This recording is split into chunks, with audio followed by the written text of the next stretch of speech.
Vamos estudar hoje o estudo dos sinais da função do primeiro grau. O que isso significa?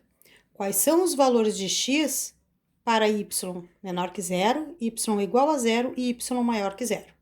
Então, se eu tenho uma função do primeiro grau, basta eu descobrir o valor do zero raiz para colocar em cima do eixo x, isso já aprendemos em outro vídeo. Construímos o gráfico e podemos fazer o estudo dos sinais com mais facilidade. Então, aqui eu tenho, antes do meu zero raiz, antes do menos 2, eu tenho o gráfico abaixo do eixo x. Abaixo do eixo x, o y é negativo. Então, aqui eu tenho negativo para o y. Depois do zero raiz, eu tenho o gráfico acima do eixo x. Acima do eixo x, o y é positivo. Exatamente no menos 2, eu tenho o valor de x quando o y é igual a zero. Então, assim, eu tenho como fazer o estudo dos sinais. Então, quando que o y é negativo? O y é negativo antes do menos 2, quando x é menor que menos 2. Quando que o y é exatamente igual a zero?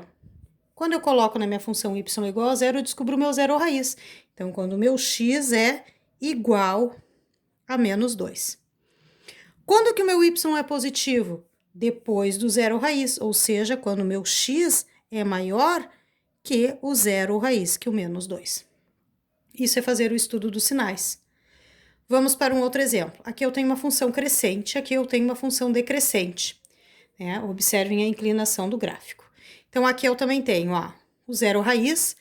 Antes do zero raiz, o meu gráfico está acima do eixo x, ou seja, o meu y é positivo antes. Depois do zero raiz, o meu gráfico está abaixo do eixo x. Então, o meu y é negativo depois do zero raiz. E como sempre, exatamente aqui no zero raiz, é porque o meu y é igual a zero. Então, aqui nós temos como fazer já o estudo dos sinais. Quando que o meu y é negativo? Depois do zero raiz, quando o meu x é maior do que o 1. 1 é o zero raiz. Quando que o y é igual a zero? O y é igual a zero em cima do eixo x. Então, quando o meu x for igual a 1. Quando que o meu y é positivo? Nesse caso, o y é positivo antes do zero raiz. Então, o meu x tem que ser menor do que 1 para que o y seja positivo. Neste último caso, no último exemplo, nós temos uma função constante. E a função constante eu também consigo fazer o estudo dos sinais. Na minha função constante, eu tenho que o meu b é igual a 2, o meu y é igual a 2 nessa função. Então, onde que o meu y é negativo? O meu gráfico corta o meu eixo y. Tem o gráfico abaixo do eixo x aqui, cortando o eixo y? Não.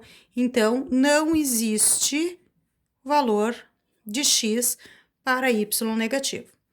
Onde que o meu y é exatamente igual a zero? O meu gráfico corta o eixo x? Não. Então, por quê? Porque o meu y é 2, não é zero.